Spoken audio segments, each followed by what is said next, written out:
Okay, our next speaker is August Berkshire. August has been an atheist activist since 1984. He's from Minnesota, and in Minnesota, he's the co-founder and current president of Minnesota Atheists.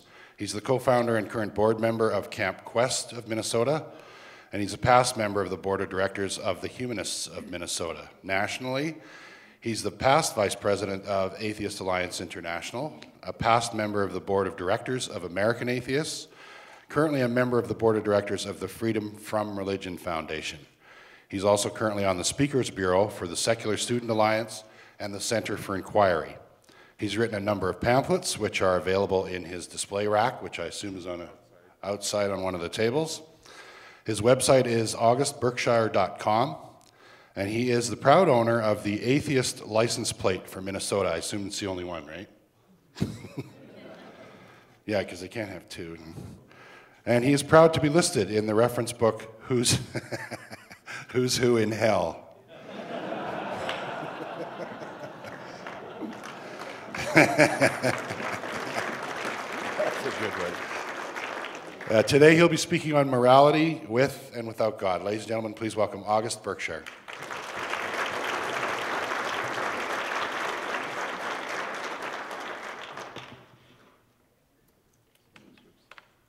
Hey, well, is this working? You can hear me in the background. Oh, there we go. Thanks for inviting me here today.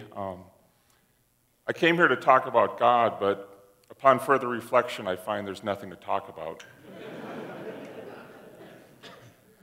For those of you who attended the debate last night, this is basically a 45-minute rebuttal to the Christian's last question about morality. This is my website. You can see my car with the atheist license plate, and I have a rack full of pamphlets out in the lobby. Well, can we be good without God? A better question to ask would be, can we be good with God? In this talk, I hope to demonstrate that the only reliable source of ethics is science and secular humanism, and that it's impossible to be good with God except by accident or by applying secular values to God belief. Now, a lot of us are familiar with the claim expressed by a character in the novel by Dostoevsky that if God does not exist, everything is permitted. And you've probably all heard the Bible verse that reads, "The fool says in his heart, there is no God." But how many of us know how that Bible verse continues? It goes on to say, "They are corrupt, their deeds are vile, there is no one who does good." Well, suppose we could find some atheists who are good without God. Will finding some good atheists prove to religious people that we don't need a God for morality? Well, no. We heard that last night. No.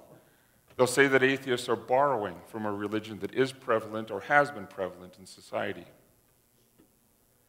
So let's take a look at morality based on God belief. First, we'll look at a generic God, and then we'll look at a specific God. When we're talking about a generic God, the first problem we run into is the Euthyphro dilemma. This derives from a discussion between Socrates and Euthyphro as recorded in Plato's dialogues and dates back well over 2,000 years. Is something good simply because a God says it's good? And this is sometimes called divine command. In that case, what is good is arbitrary and is subject to change depending on the whim of a God. Or, the second option of the dilemma, does the God say something is good because it's objectively good? In that case, God is merely the messenger, and there might be some other way to discover what's good. In fact, if goodness is independent of a God, then it might be possible to bypass the messenger and to be good without God. There's another problem that stems from the Euthyphro dilemma.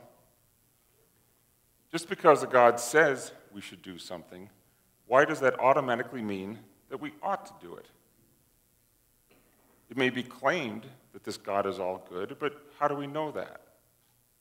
How do we know that what he commands is righteous? Are we just acting out of fear or love for this God? Well, if we're going to be getting some moral instruction from a God, it might be a good thing if we knew something about gods.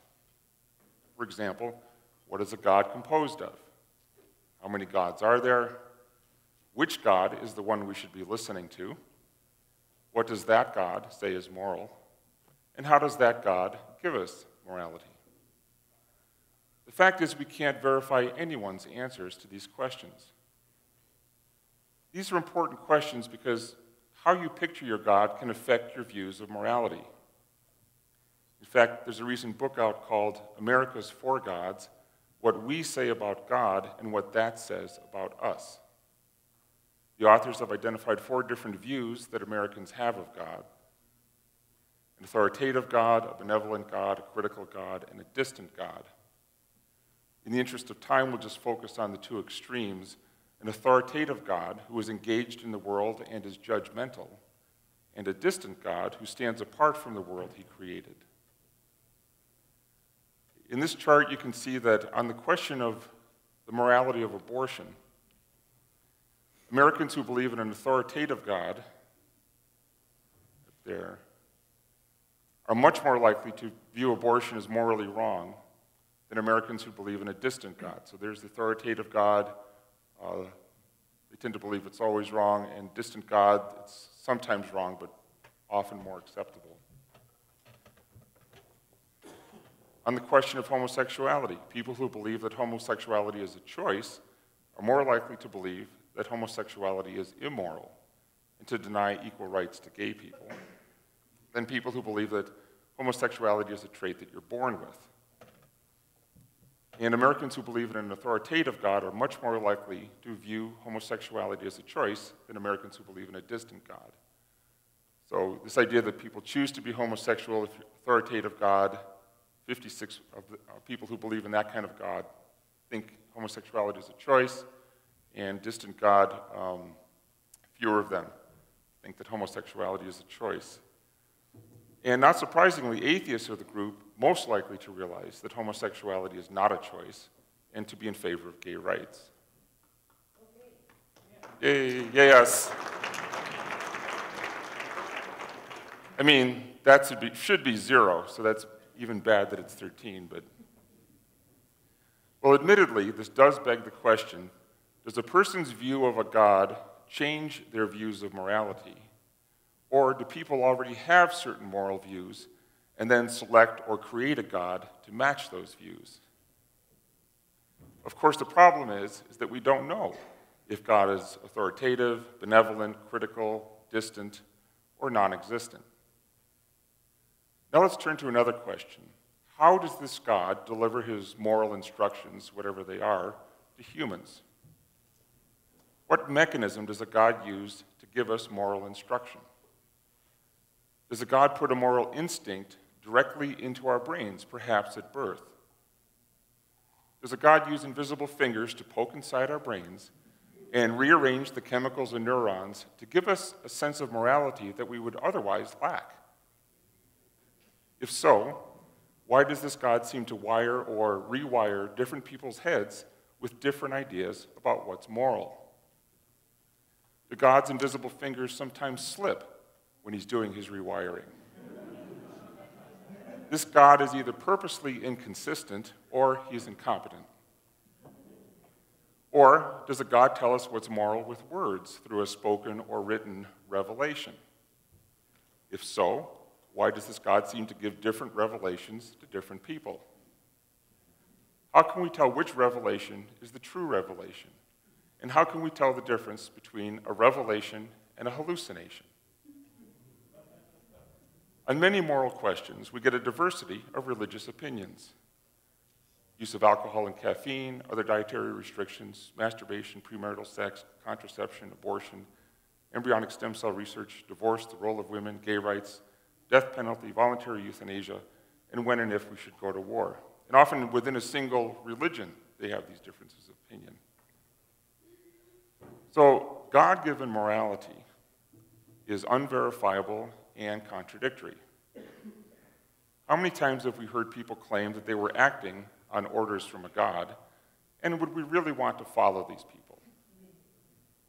Susan B. Anthony stated, "I distrust those people who know so well what God wants them to do because I notice it always coincides with their own desires." Another problem with trying to derive morality from a God is the problem of evil. If a God exists who's all-powerful and all-loving, then why does evil exist? Especially natural evil, like natural disasters, most birth defects, most diseases, and predators. God is not setting a very good ethical example. If you love someone, would you inject that person with malaria? Yet this is what God does every day, using a mosquito as a syringe. If you were a God, would you have created disease? If not, then you're nicer than the God you believe in. If this God exists, it should be praying to you for moral advice rather than the other way around.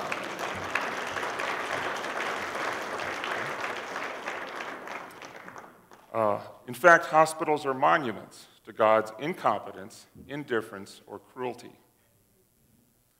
Or as my friend Harold Comm used to say, if we're all God's children, then God should be arrested for child abuse. So let's summarize the problems with basing morality on belief in a generic God. The Euthyphro dilemma, questions about the nature of gods, contradictions with moral intuition, contradictions with revealed instruction, and the problem of evil. Thus, it is impossible to be good based on a belief in a generic God. Because we have no way of verifying revelations from any God, if we pick a religion that turns out to have good morals, then we're moral by accident. Now, because we don't have time to examine all these religions today, let's take a look at one religion that many people think is the source of ethics in the Western world. And of course, that religion would be Christianity. Keep in mind, I'm focusing on Christianity not because I have any proof that it's true, but because it's popular. The source of Christianity is what's written in the Bible, both the Old and the New Testament. And because I'm focusing solely on the Bible, I won't get into the various differences among Christian denominations. So let's take a look at something most people would agree, including the Christians last night at the debate, is morally wrong: killing children. Let's see how the God of the Christianity, which is to say the God of the Bible, treats children. When we read the Bible, we find that God personally engages in the mass slaughter of children. In Genesis, God drowns practically everyone on earth in a worldwide flood, and this would have included children. God wipes out all the inhabitants of Sodom and Gomorrah, and this would have included children. And God kills all the firstborn children of Egypt as part of the Exodus story. When the biblical God is not busy killing children on a large scale, he kills them on a small scale. When a group of children tease one of God's prophets for being bald, God reacts by sending 2 female bears from out of the woods to tear up 42 of the children. The biblical God not only kills children himself, but he orders humans to do the same. Acting on orders from God, Moses tells the Israelites to kill all the Midianite men, non-virgin women, and boys, but to keep all the virgin girls for themselves. In this case, the biblical God is being generous toward children by stating that only the boys should be killed, but the virgin girls should be kept alive so they could be raped. God is not so generous elsewhere when he orders the Israelites to wipe out entire villages and utterly destroy all the inhabitants, and to kill those who worship another god. In both cases, this would include children. In addition, the biblical God commands the death penalty for children for certain crimes. Kill anyone who curses his father or mother, and kill rebellious sons. In addition to killing children, the God of the Bible orders the following people to be killed: people who curse or blaspheme the Lord, people who worship another god, witches and wizards, non-virgin brides, gay men, and someone who works on the Sabbath day. In fact, even the character of Satan in the Bible can't compare to the mass slaughter perpetrated by the character of God.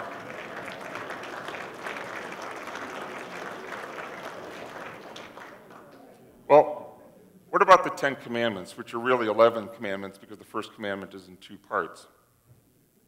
Most of these would be unconstitutional based on the American Constitution, maybe the Canadian one too, if we try to enact them into law. Many of them violate freedom of religion, freedom of speech, freedom of association, and freedom of thought. Furthermore, the biblical punishment for violating most of these commandments is the death penalty, putting the Bible at odds with our constitutional guarantee against cruel and unusual punishment. So you can have the Ten Commandments or you can have the First Amendment, but you can't have both. Now, some Christians respond that that was the Old Testament God Yahweh. The New Testament God Jesus is a really nice guy. But this raises a problem. Christianity is described as monotheism, so there must be some sense in which Yahweh is the same God as Jesus. So does God change his mind, going from a mean guy to a good guy? If so, we're back to the Euthyphro dilemma. How are we supposed to keep track of whom we're supposed to kill? But the fact that this God at any time acted so immorally as to kill innocent children means that he is an immoral God. But is Jesus, as depicted in the Bible, really a nice guy?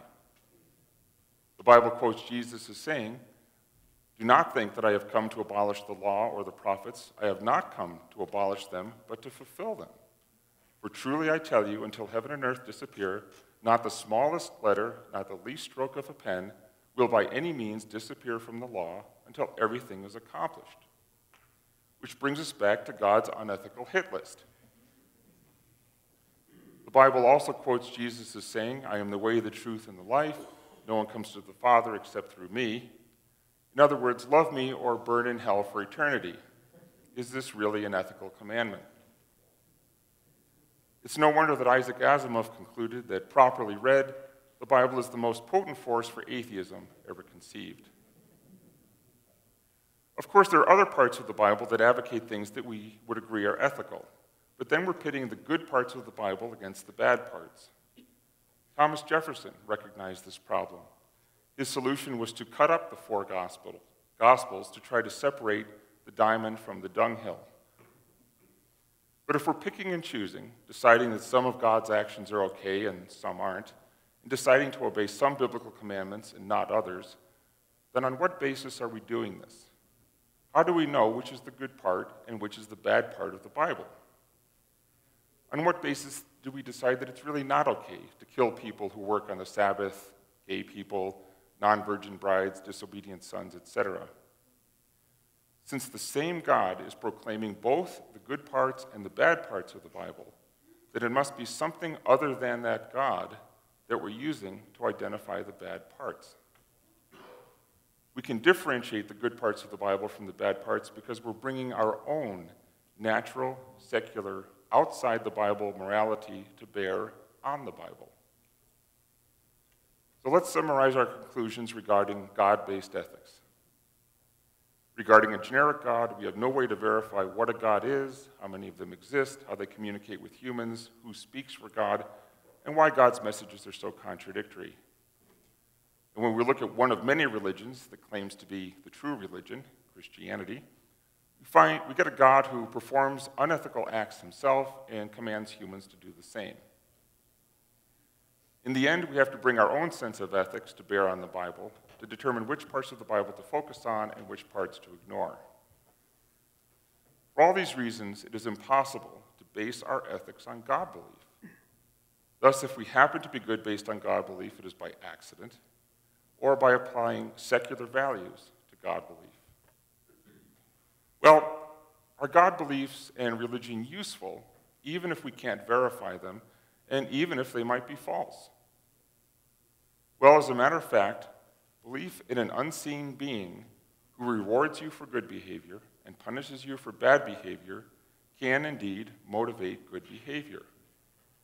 He sees you when you're sleeping. He knows when you're awake. He knows if you've been bad or good, so be good for goodness sake. God is basically nothing more than an invisible policeman. The psychologist Lawrence Kohlberg came up with 6 stages of moral development. The lowest levels of moral development are obedience and punishment orientation, or how can I avoid punishment, and self-interest orientation, or what's in it for me. In religious terms, these correspond to hell and heaven. The problem is that if your punisher and rewarder is invisible and you lose your belief in him, then you've lost your basis for morality. The highest level of moral development is universal ethical principles. Examples of attempts to come up with a reasoned set of universal ethical principles include the United Nations Universal Declaration of Human Rights and the American Humanist Association's Humanism and Its Aspirations. In short, the best way to preserve our own rights is to preserve the rights of others. But let's get back to our original question. Even if no gods exist, is belief in a god a deterrent to crime? In this chart, each dot represents a state in the United States. You can see as the rate of religious attendance increases, so does the rate of property crime. And we find the same pattern when we compare the importance of religion in daily life with property crime. Now, we have to be careful about drawing conclusions from statistics. Does increased religious belief cause increased crime? Or does increased crime cause increased religious belief? In other words, do people afraid of crime turn to God belief? Or are religious belief and crime both increasing as the result of a third factor? Well, it turns out that most of the high religion, high crime states are in the southern United States, where there's less education and more poverty. So the best answer is that poverty and lower levels of education lead to both increased religiosity and increased crime. We also have examples of countries like Denmark and Sweden, which have both low levels of God belief and low levels of crime. But again, correlation is not necessarily causation. Again, third factors are involved: economic prosperity, a good social safety net, and a good educational system. So while religious belief might not be causing crime, it doesn't seem to be doing very much to stop it.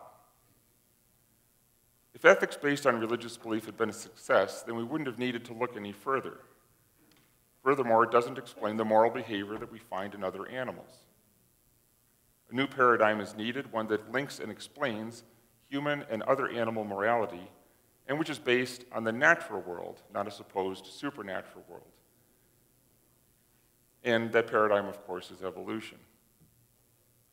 Our first clue that we do not base our ethics on God or religion comes from the following example. Imagine a mother with two children, a boy and a girl, and the girl starts hitting the boy. Does the mother say, "Don't hit your brother," because it says not to in the Torah, Bible, Quran, Vedas? No. At that instant, God and religion are the furthest things from her mind.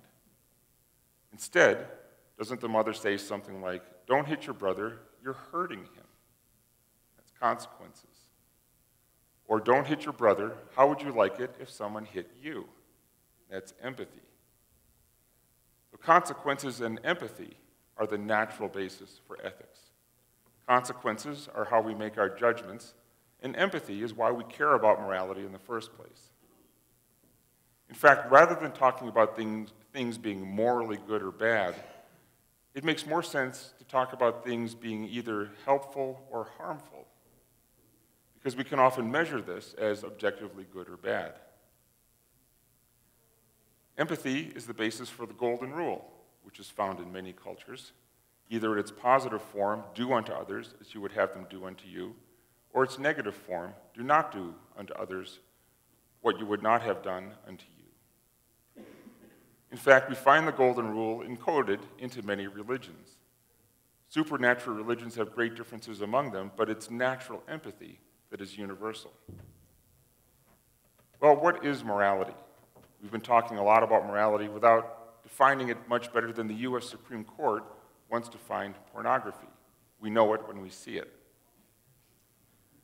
Well, let's take a look at how scientists define morality when they look for it in humans and other animals. In their book, Wild Justice, The Moral Lives of Animals, the authors have come up with 3 categories of morality, or moral clusters. The cooperation cluster includes altruism, reciprocity, trust, punishment, and revenge. The empathy cluster includes sympathy, compassion, caring, helping, grieving, and consoling. And the justice cluster includes a sense of fair play, sharing, desire for equality, expectations about what one deserves and how one ought to be treated, indignation, retribution, and spite. course, there's some overlap among these clusters, and certain traits could fit under more than one cluster. One objection we hear from religious people is that without God, human values are arbitrary. We heard that probably last night. Well, what's arbitrary is our choice of species. Suppose we choose tigers as the species around which we should base our morality. This would mean that if we came across a hungry tiger, we would be obligated to feed it. And if we couldn't find any other food, then we would have to offer ourselves as food for the tiger. Of course, we don't choose tigers or any other non-human species. We arbitrarily pick humans as the basis for our morality. This bias is understandable, because without this bias, we probably wouldn't be here. Well, once we pick humans, certain moral things follow, which I'll get into in a little bit, due to our evolution as a social species. Now, another objection we hear from religious people is that how can evolution generate morality? Isn't evolution all about selfish behavior, survival of the fittest? However, with social animals, such as humans, chimpanzees, elephants, wolves, dolphins, and rats, cooperation can be a good survival strategy, because cooperation can yield benefits to us as individuals. For example, working together, we're better able to help hunt for food, to defend ourselves against other tribes and other animals, and to raise our offspring. And if we help each other and others in our tribe, they are more likely to help us in return, and this is known as reciprocal altruism. And if we help someone else and don't get an immediate reward, then we still build social capital. We gain a good reputation, and people are more likely to admire us and help us, knowing there's a good chance we'll be helpful back because we've been helpful in the past. In cooperative groups, deception is always a successful strategy, but less successful on the whole than cooperation. This is why we set up a system of justice to punish cheaters and freeloaders. Although it costs us something in the short term to do this in terms of time, effort, and money, it's worth it in the long term for social stability and prosperity. In his new book, The Social Conquest of Earth, biologist E.O. Wilson observes that colonies of cheaters lose to colonies of cooperators. And cooperation in a social species is beneficial regardless of what level you believe that natural selection operates, whether it's selfish gene or kin selection or group selection. So how does reciprocal altruism explain the fact that these days we'll sometimes help strangers whom we'll never meet again? Well, reciprocal altruism was hardwired during our evolution in small tribes, where everyone knew everyone else. And this tendency to be helpful continues even with strangers because it's only been a few thousand years since we left tribal living. And that hasn't been long enough for the behavior to have been bred out of us. Besides being helpful is a good general rule to follow. The cost is usually low and the rewards can be high. At a very minimum, for most of us, we get a good feeling when we help other people. We can see evolution at work when it comes to organ donation. We're much more likely to donate an organ to a relative than to a friend, and more likely to donate to a friend than a complete stranger. The fact that some people do donate organs to complete strangers is explained by the fact that they view their tribe as being all of humanity. Now, sometimes religion can help with this view, that we're all one tribe, if it teaches that we're all God's children.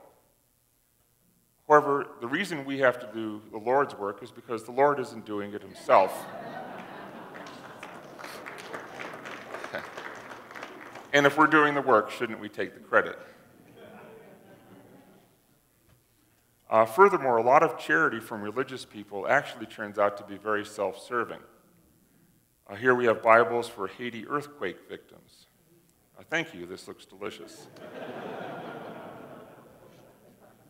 But God belief isn't necessary for us to realize that we're all one tribe, since we're definitely all nature's children. We evolved from a common ancestor, and we're all the same species. Moreover, the history that religious groups have of fighting each other doesn't make religion look too promising as a force to unite all of humanity. As near as I can tell, they're fighting over which religion is the most peaceful. So what is it in our brains that has evolved to motivate us to cooperate with and care about others? Well, we found something called mirror neurons. These are neurons in the brain of one individual that mirror or imitate the activity in the brain of another individual. So let's suppose that you hurt your elbow and you're holding your elbow and wincing in pain. There's a part of your brain that activates and sends pain signals to your elbow. And this encourages you to protect your elbow so that you won't hurt it any worse and so that it can heal more quickly.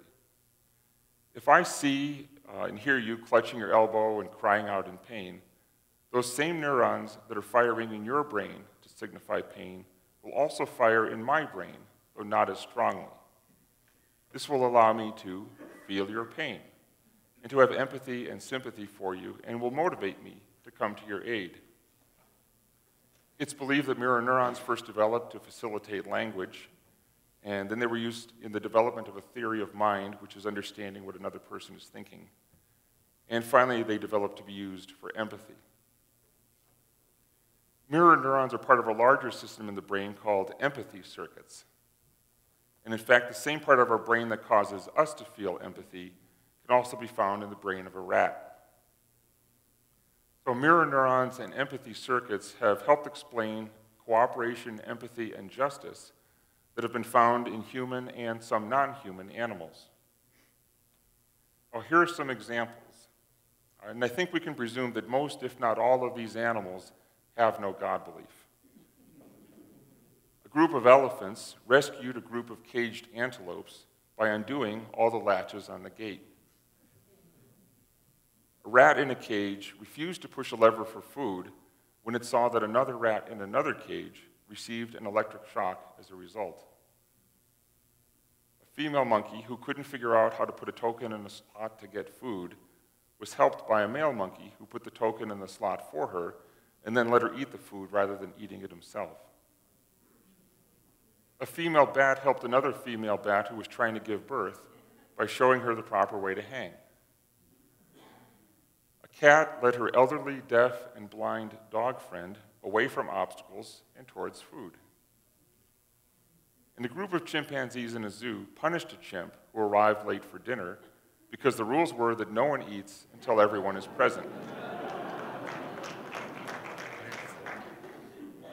But I've saved the best for last. When a petri dish full of bacteria is exposed to antibiotics, a small number of resistant bacteria sacrifice some of their own growth to help out their less resistant fellow bacteria.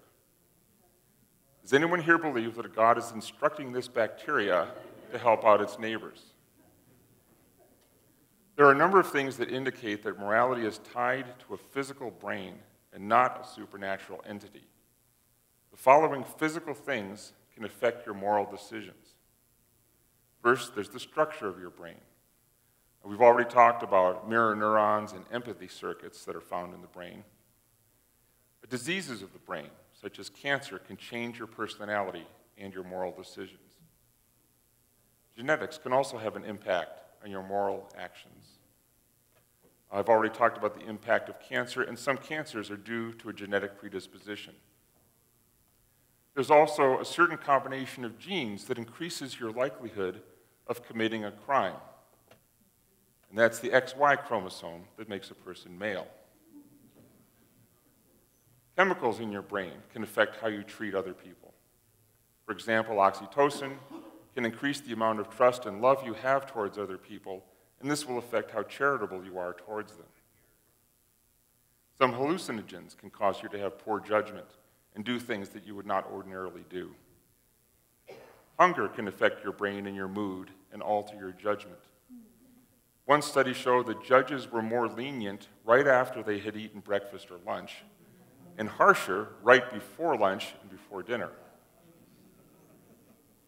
Pleasant odors can compel people to be more charitable toward others. And finally, a person's brain can be manipulated with magnets, applied to the right temporoparietal junction in a way that can affect our moral judgment. All of these things, added to evolutionary theory, indicate that morality is something tied to our physical brains that evolved through natural means. And finally, we come to the ought question. If you believe in a God, the ought question seems simple. We ought to do what a God tells us to do. The problem, as I've already stated, is that we can't seem to figure out or agree on what a God wants us to do. So, can we derive an ought from evolution? Well, I think we can, or at least we can do a better job than God belief does. It is human nature, our survival instinct, to want to survive and thrive. Humans are a social species. Therefore, if society thrives, the members of society will thrive. Societies function better when people cooperate. Cooperation at minimum means not causing harm to others except in self-defense. To the extent you help others, you are likely to improve society and thus improve the environment you live in. Thus, helping others is usually a good survival strategy for yourself. Evolution rewards and reinforces this because helping others usually gives us pleasure. Harming other people tends to bring on retribution and ostracism. When researchers ask groups to make either cooperative or selfish decisions, every additional IQ point in the group results in a 1% increase in the likelihood of cooperative choice.